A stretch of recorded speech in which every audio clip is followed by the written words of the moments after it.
Welcome, warriors. This week's episode is a story of redemption. And while we all love a good redemption story, there has to be something to be redeemed first. So grab a tissue and listen to my guest share her story of life and death in a situation she now feels God was preparing her for a long time before it happened. Let's rock. Does your past haunt you? Maybe you're in a storm that feels like it will never end. Are you fighting a battle that's rendering you hopeless? Maybe you feel like you're fighting alone, but your battle was not meant to be a solo endeavor. You were meant to be a warrior among warriors. My name is Heather, and I grew up thinking my battles were nobody's business until I found myself in an abusive marriage and felt cut off from all avenues of help. In this podcast, you will hear warriors' words. They will tell you of their battles, both won and lost, their journeys, and their lessons learned along the way. But we don't stop there. These warriors will share how they have applied those lessons to go from warrior to survivor to thriver. Whether it's an abusive marriage, illness, mental health crisis, or any number of traumas this world dishes out, these warriors will use their words to help you find the beauty in your broken, move beyond your battles, and become the thriver God created you to be. Pick up your sword or boxing gloves and join the battle. Your words are powerful, my friends. Make them warrior words. Welcome back to the Warrior Words podcast. Lauren and I had a wonderful conversation, and I'm excited to share her story with you. But first, I want to introduce her. Lauren Pryor is an author and speaker, sharing her inspirational story along with counseling wisdom. Her memoir, coming soon, shares the tragic story of how her husband passed away just 3 days before their first son was born, and how she navigated her grief as a new mother. She graduated with a master's in professional counseling in 2011 and worked for years specializing in trauma before she then experienced her own trauma. Through both her personal experience and professional wisdom, she brings a unique perspective to encourage and inspire. She also has a background in theater and public speaking, making her a dynamic speaker with a lot to offer. She runs her own private counseling practice, and while she is originally from the mountains of East Tennessee, in 2019 she traded them for the mountains of Colorado, where she currently lives with her blended family.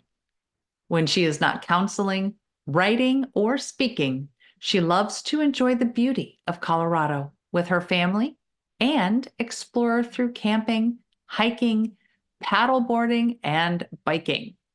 She loves to travel and experience new people and places as much as she can.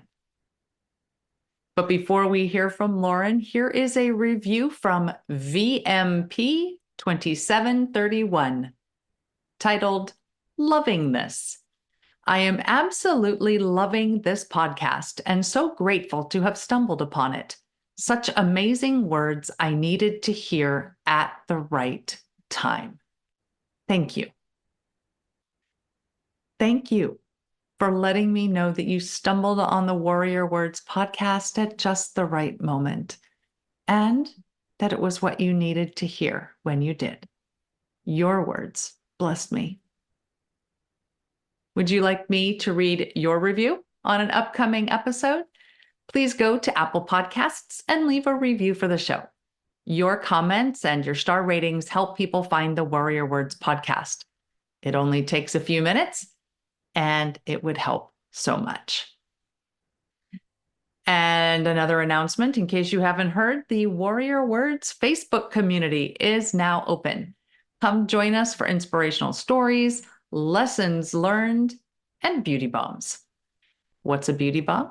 Well, I guess you'll have to join us to find out.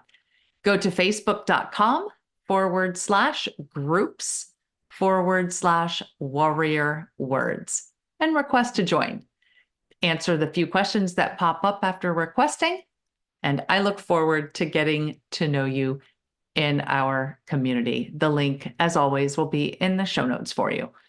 And now, on to the show. Well, hi, everyone. As you heard in the bio, we are blessed to have Lauren Pryor here with us today. Welcome to the Warrior Words podcast, Lauren. Hi, yeah, thanks for having me. Thank you for being here. We appreciate your time.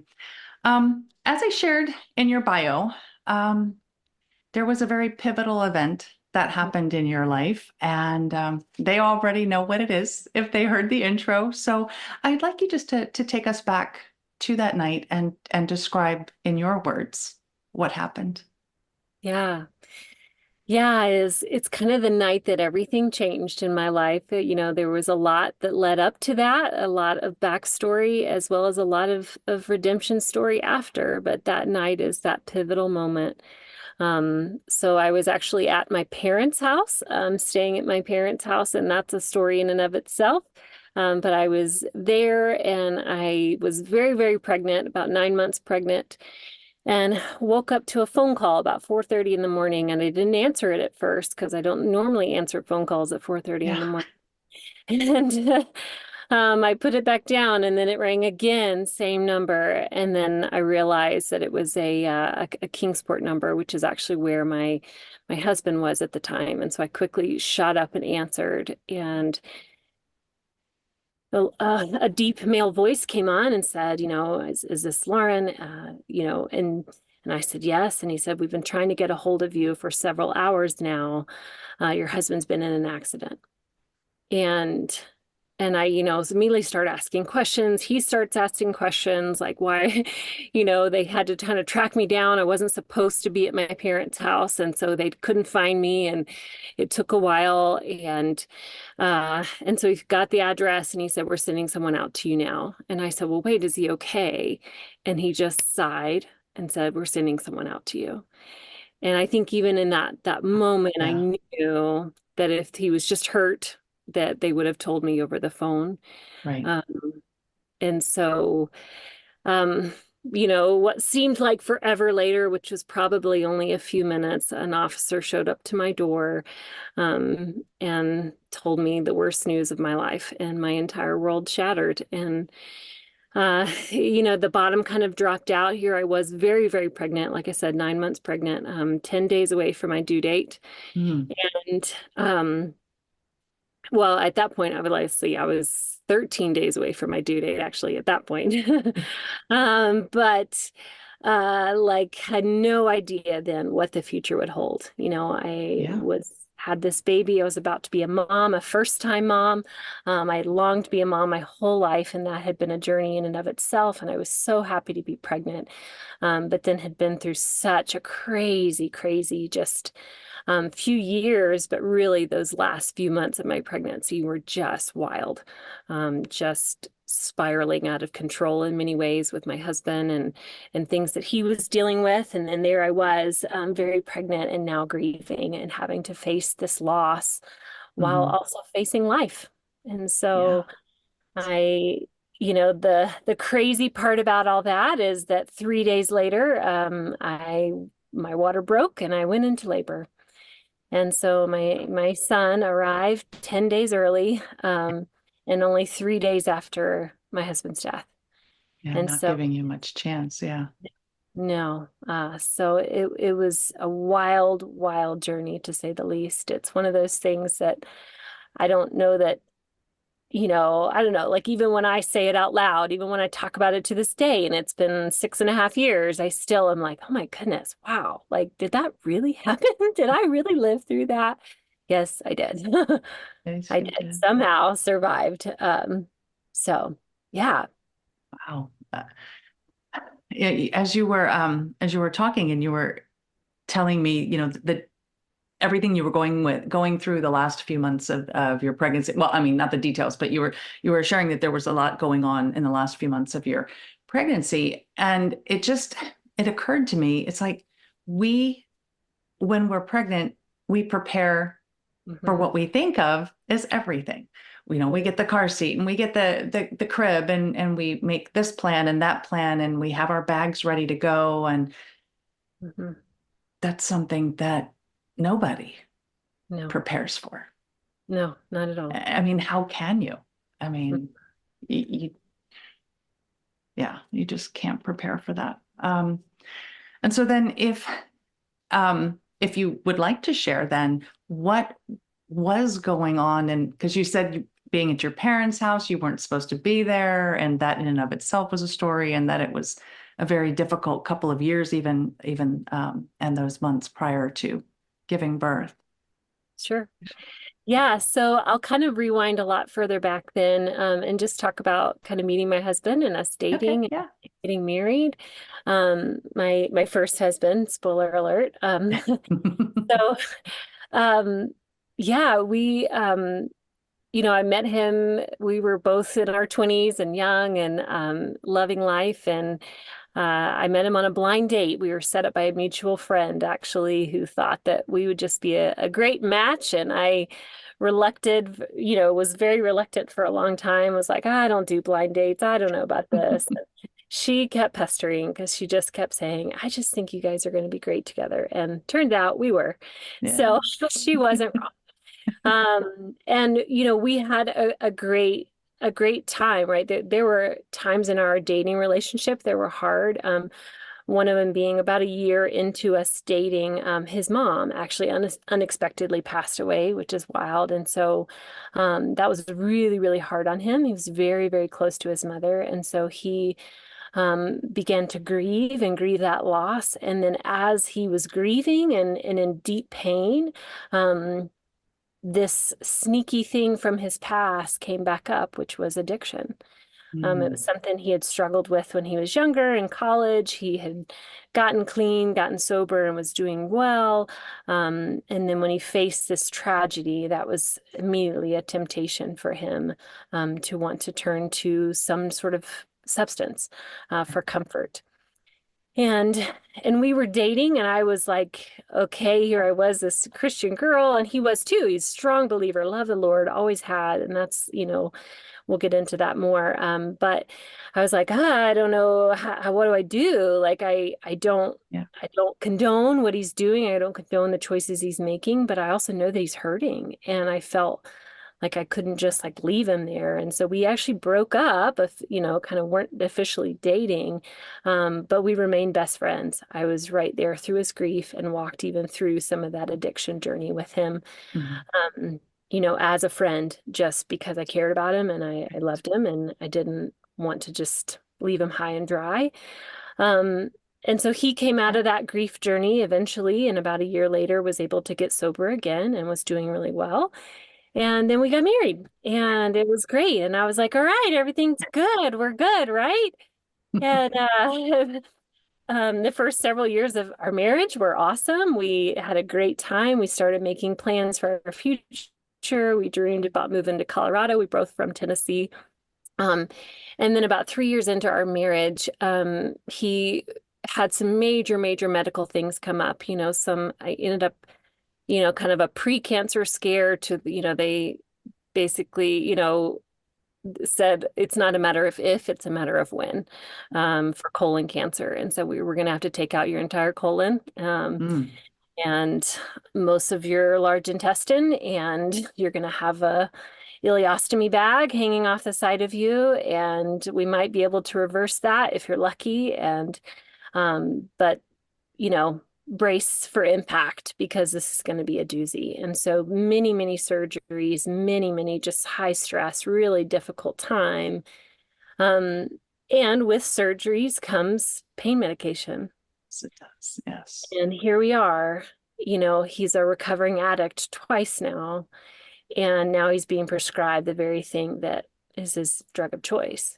Mm. And and so that addiction came back with that stress, with all of that, which I remember even when them telling us the diagnosis, that was actually my number one fear. Not even the cancer, not Hmm.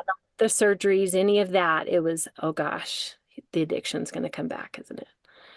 Um, and so it did. And because my husband loved the Lord, he was a strong believer. Like when people kind of want to give these, quick answers of like, well, you just need to read the Bible more, or you just need to pray more, and God will heal you from addiction. And not that I don't believe that that can be true, Right. but I also watched my husband, who prayed and read the Bible more than any other man that I knew, struggle and battle deeply in his soul, this thing that had a hold of him.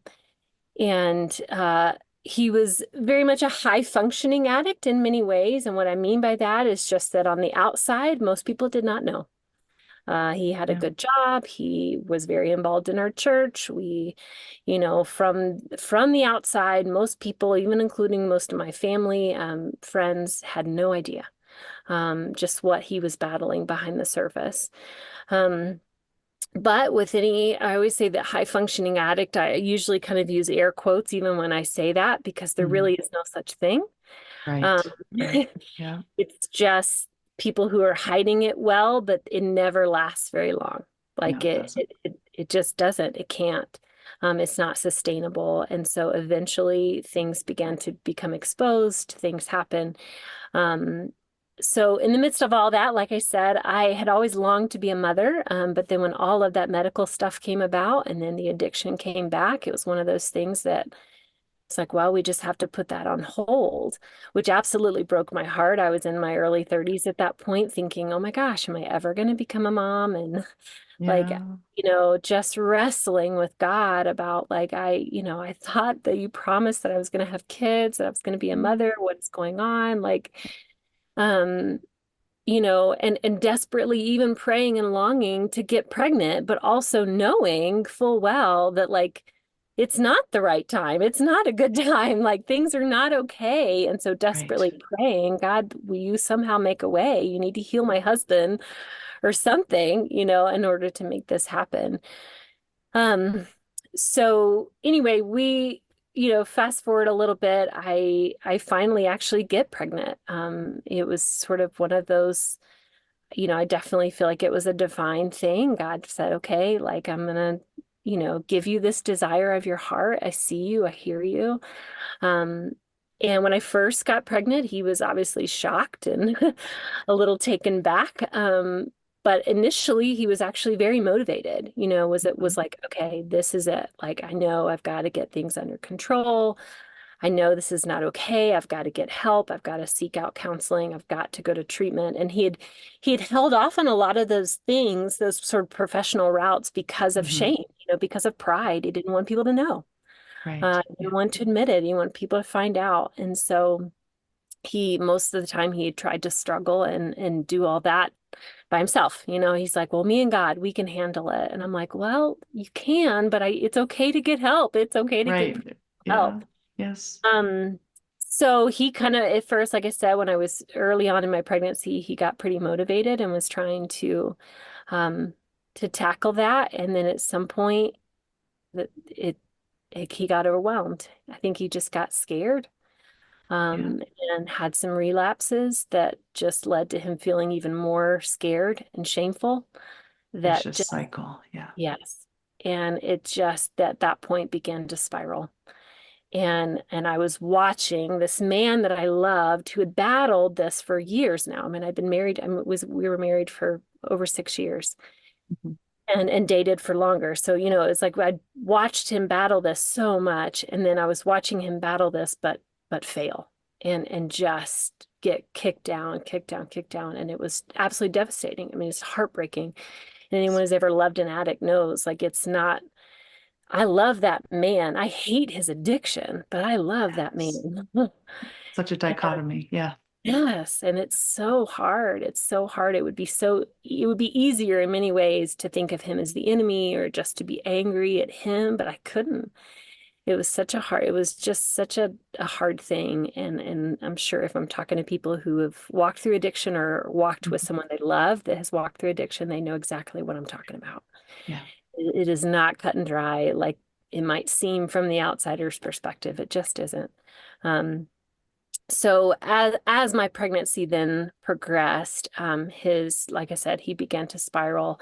Um, he lost his job, which led to, because of a decision that he made, that absolutely had to do with substances. That's the first time that had ever happened, but it was exposed.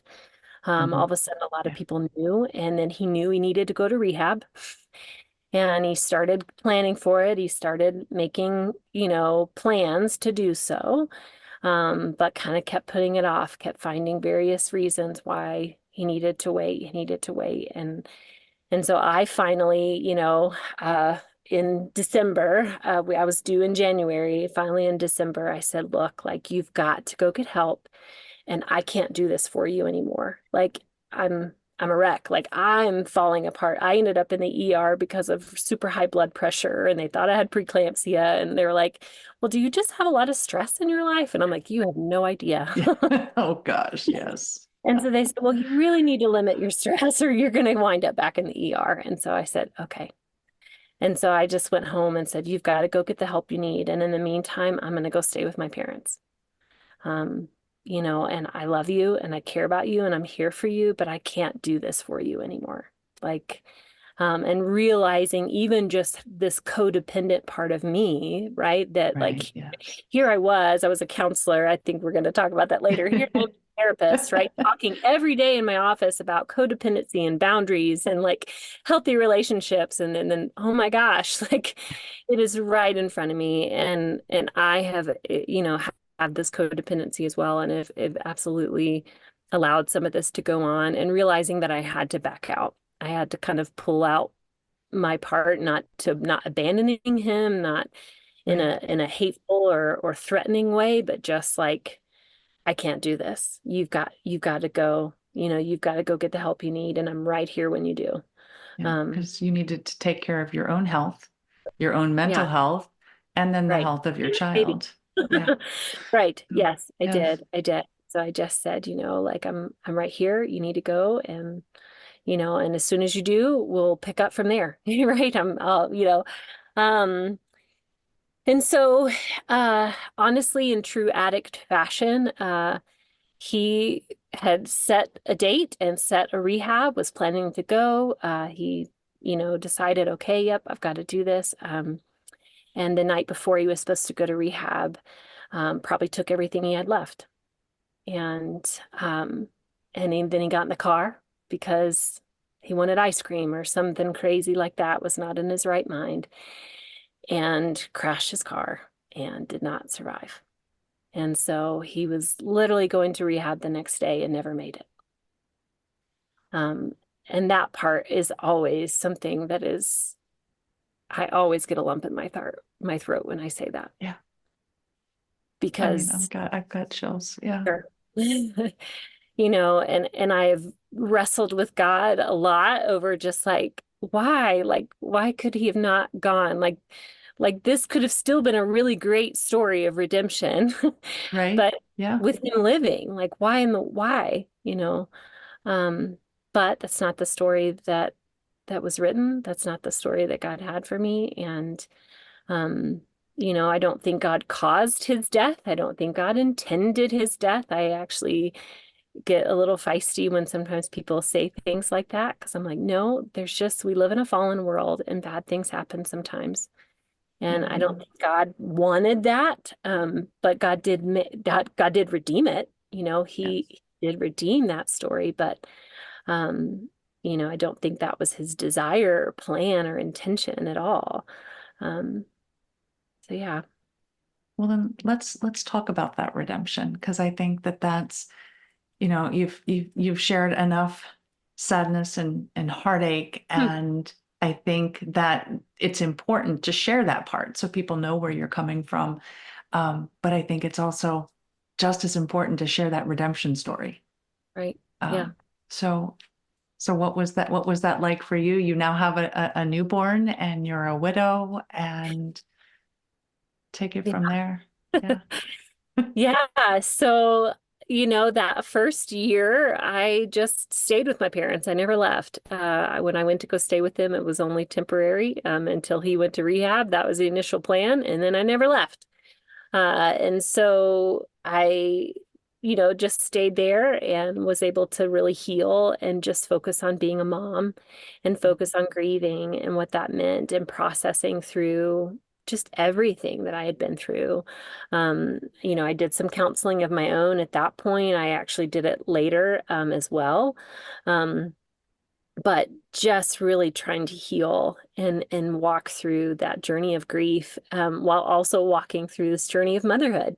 Yeah. It's one of those wild things where, like, I can remember, obviously, my son was born in January and this tragedy happened in January. And so it's like I have these kind of clear markers of years, right? Mhm. Of, Yeah. just how things happen. So I remember kind of a year later, my son's about to have his birthday. I'm celebrating the anniversary of my husband's death. Like, all of these things are kind of happening.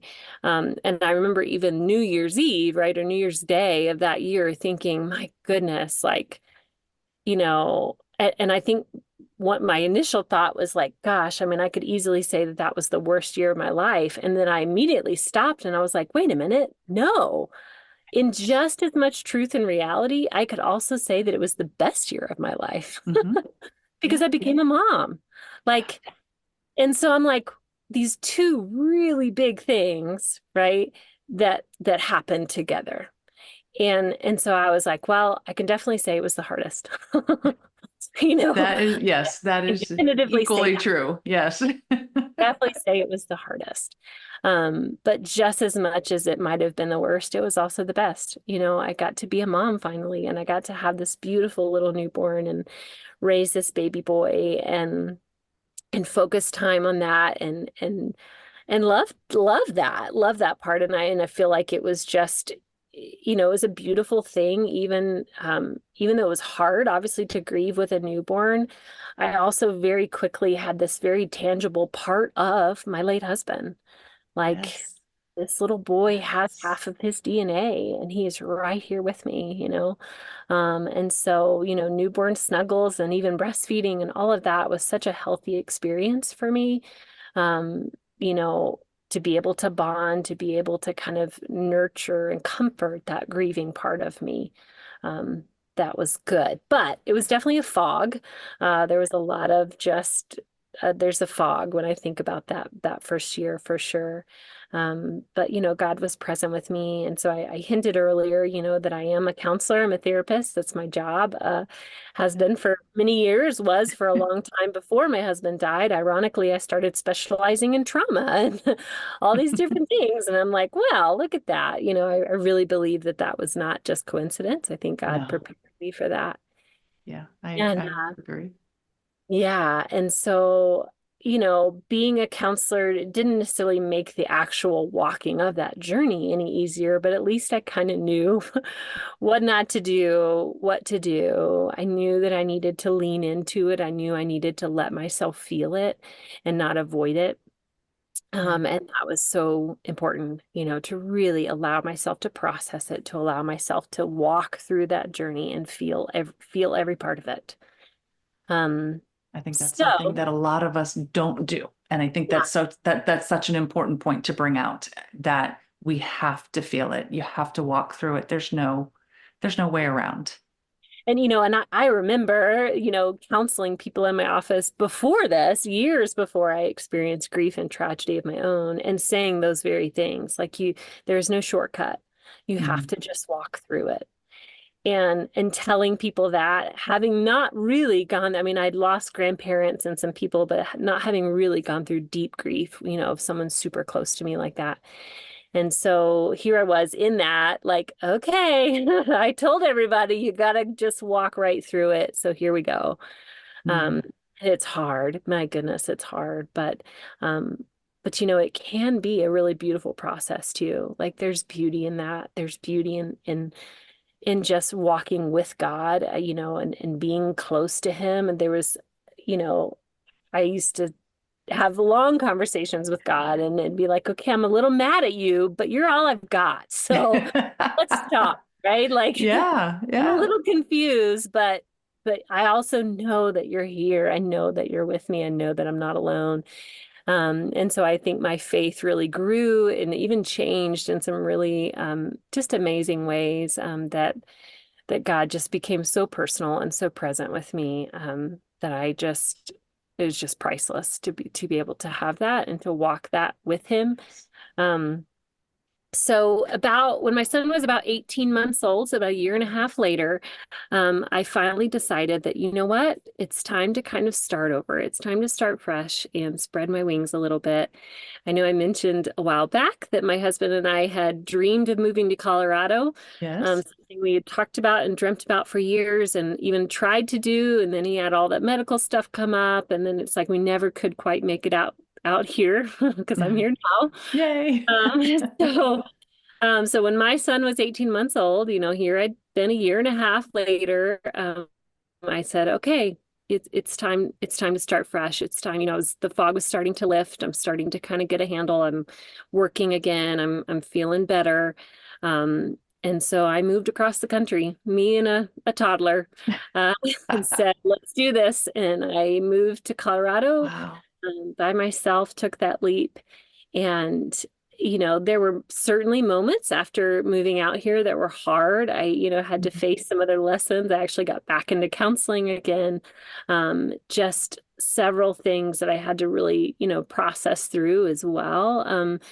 And really even processing through like, okay, if I'm going to date again, if I'm going to kind of put myself out there, healing from even some of the relational aspects of the ways that our marriage did not go well, right? Mhm. And some of the things that we had experienced just being married to an addict, and how like, okay, I want to do this differently. What does that look like? Um, and so I was living in Colorado, had lived in Colorado for about 7 or 8 months or so, when I met my now husband. And Oh. we met, ironically, it was Valentine's Day of 2020. So right before the world fell apart. Uh, Yes. yeah, so we met and thankfully hit it off really quickly. I'd been on some other dates before that with other people, but like his was definitely different. There was definitely this spark, this connection, this like, we were aligned in a lot of ways. He had walked through some hardship, very different, but also we had some similarities too. And um, you know, it was just this like beautiful moment. I mean, I remember even just being a few weeks in thinking, okay, God, like I think this is it. This is my man that you chose for me. But we didn't want to rush into anything, and we both Right. had That makes kids and sense. a blended family. And so here it was 2020 and the world shut down, and we said, well, we live in Colorado. Let's go enjoy the great outdoors. And so we just had adventure after adventure, which is something that was so just life-giving and redemptive for both of us. We had been through some really, really hard years. Like I said, like obviously I'd been through some stuff. He had been through some really hard stuff.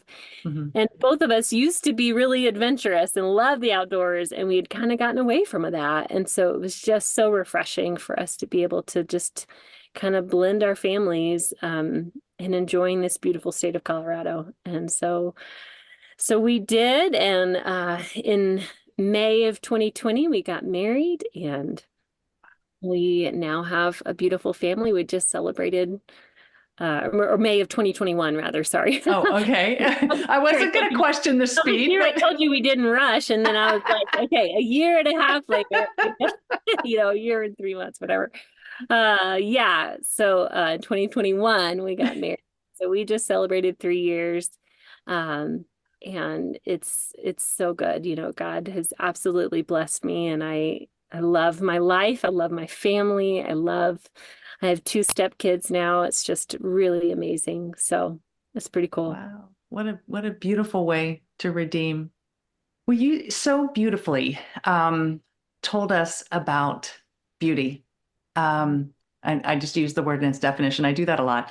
But I always like to ask about beauty in the broken, and you just shared some wonderful comments about the beauty that you were able to see even in this tragedy. And I think so many people need to hear that there is beauty that can be found, and the redemption that you have found in yourself, in your son, and now your new marriage. And because yes, it's still new at Mhm. 3.5 years. Right. Yep. Yep. So, so that all of that is just it's beauty, and I just love how God works in beauty. So, Yes. Sure. and another thing of beauty is I understand that you have written a book or writing a book. Yeah, so So I am in the editing phase. I have a completed manuscript. I've already been through two edits, kind of working through another one currently. So yeah, so hopefully we'll have a published book here in the next year or so. That's what I'm hoping. exciting. Yeah. Yeah. Was it difficult to, I mean, I'm assuming, I'm making the assumption that this book is about your life experiences. Yeah. How Yeah. hard was that to write? Um, Hard and good, right? I think there's healing in telling our Yes. stories, right? There's Yeah. healing in just uh and hopefully healing for other people too, right? That there's Yeah. healing in just sharing, what God's done and sharing our stories and inspiring and encouraging other people. And so there were certainly parts of it that were definitely hard to write that I had to kind of take lots of pauses throughout, right? But it was also really good, just a really good healing process for me to look back through all of that. So yeah, yeah, Oh, it's been good. well, that is absolutely wonderful. And um, well, maybe when you let me know that the book is being published, we can go back and edit the description so we can get that in the show notes. Because I love the fact that that podcasts live forever. Unless you delete Yeah, them, they live forever. right. So Yeah. maybe Awesome. somebody will find it after it's published there. Okay, so the last question that I really would like to ask you then is, do you have any warrior words that you would like to offer our audience today about what you've been through or Yeah, I was thinking a little bit about this and kind of what I wanted to share. And I think that this might seem, I don't know, maybe a bit ironic, but I think there's a lot of truth in it. Sometimes the most warrior thing that you can do is not fight, but actually surrender. mm, And yes. I think that when I say that, what I'm referencing so often, I think sometimes in the journey of grief, sometimes with what, even if it's like anxiety or just trauma or different things that we're walking through, um, we can sometimes fight, right? And fighting this tension, or we don't want to go there. I don't want to feel that. Like grief is hard, that's heavy, that's big. I don't want to feel those feelings. Like it's not fun because it's not. No. Um, but but part of the journey, part of the battle sometimes even is being able to surrender, right? Like, okay, I'm gonna let myself feel what I need to feel. I'm gonna surrender to you, God, and say, I know that you're with me and I can trust that you're going to bring me on the other side of this. And that I'm not alone and I can let go. I can relax. I can lower my arms and allow God to fight my battles. And I can um, lean in, right, to the grief. I can lean in to the emotion. I can lean into some of those things and process through that because really, and I just known this personally as well as just as a counselor for many years and working with so many people, is that like that is the way to the other side. Yeah. Right? That is Yeah. the process of healing, is that it will often involve lots of fighting and lots of battles, but it also involves surrender, and allowing ourselves to really feel things and to process them. So, Very yeah. good. Yes, I agree. I agree. I don't always think of it that way. But I think it is important that there are some things we just have to surrender and let go of. Let like the saying, let go and let God. And that's we have to do that. So can people work with you? Can they do counseling with you? Is there a way that people can find you after listening to this episode? Yeah, so my website is you can either go to walkingbravebook.com or you can go to walkingbravecounseling.org and it's actually the same page. So when you get there, it'll kind of give you the option of which one are you looking for. On both of those pages, there's a place where you can contact me and get a hold of me. I like public speaking as well as engagement, things like that. Oh, fun. Okay. And then there's actually links to my Instagram and Facebook pages on the website as well. So there you Oh, go. excellent. All right. Well, we'll make sure to get those links in the show notes for everybody. And I thank you for gracing us and blessing us with your time, with your experiences and the lessons that you learned. You mentioned how important it is to share stories, and that was the whole, I guess, impetus behind this podcast, other than the fact that the Holy Spirit told me I was supposed to do it. But that was the what I got was that just sharing our stories is very, very helpful in bringing about feeling and bringing about healing and being able to share those experiences and those feelings that, like you said, sometimes people are just too embarrassed to share. And so I think I'd love to be able to shine a light on that and, just help people realize they're not alone and it is okay to share and it is okay to seek help. I used the word dichotomy in our conversation. So I thought I would get the actual definition of that word. And from dictionary.com, it says division into two mutually exclusive, opposed, or contradictory groups. And that's what I heard and felt throughout Lauren's story. The most obvious dichotomy being her experience of life and death within 3 days of each other and involving the two most important people in her life.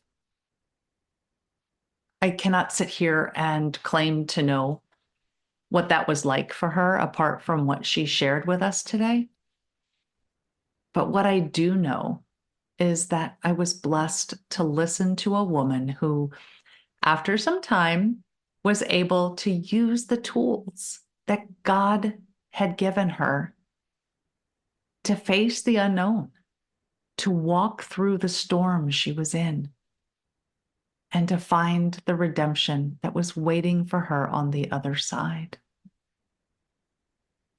The other big dichotomy I noticed was in her warrior words to all of you and to me. She talked about the battles we all have to fight when we're warriors. And I don't think any of us get spared. I think we're all warriors at some point. She mentioned, though, the need for surrender. And I think the words surrender and battle fit that definition of dichotomy. They sound mutually exclusive. That, fighting battles and surrendering seem to be opposed to each other. And on the surface, I think that's true. But there are times that we have to surrender. It might be a battle that's not ours to fight. Or maybe it's a battle we can't win and our efforts just deplete us more. Might even be a battle that's not for us right now. There may be more work we need to do first. Or it could be something else completely. But there's nothing weak or wrong about surrendering. Now, we're not talking about giving into a bully, but sometimes we cling to things too tightly. And we need to let them go and perhaps move on. And that's what I would challenge you to think about this week. Are you fighting a battle that you should be surrendering? Maybe it's letting God fight that battle.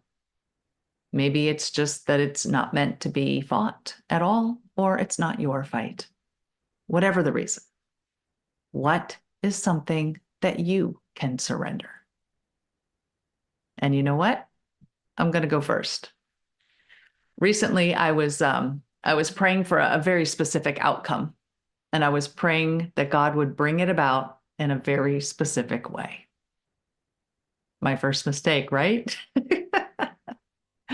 One night I was in a church lit only by candles. It was beautiful. There was a husband and wife duo playing music, worship music in the background. And I sat there, or I knelt there, praying in front of the Blessed Sacrament. And what I mean by that is that as Catholics, we believe that Jesus is truly present in the Eucharist. And the Eucharist was present on the altar at that time. I was praying these these prayers, and I distinctly heard, "You are limiting me." That sounds kind of crazy, but it's true. It's what I heard. And it's true. I was being very, very specific. But God didn't need me to tell him how to solve my problem or fight that battle.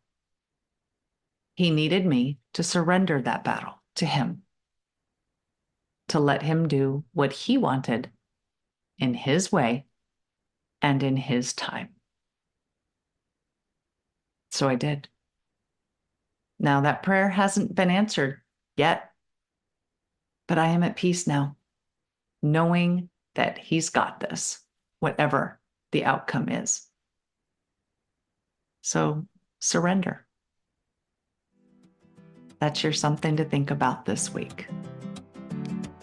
And until we meet again, armor up, fight the good fight, seek beauty, and make your words warrior words. God bless.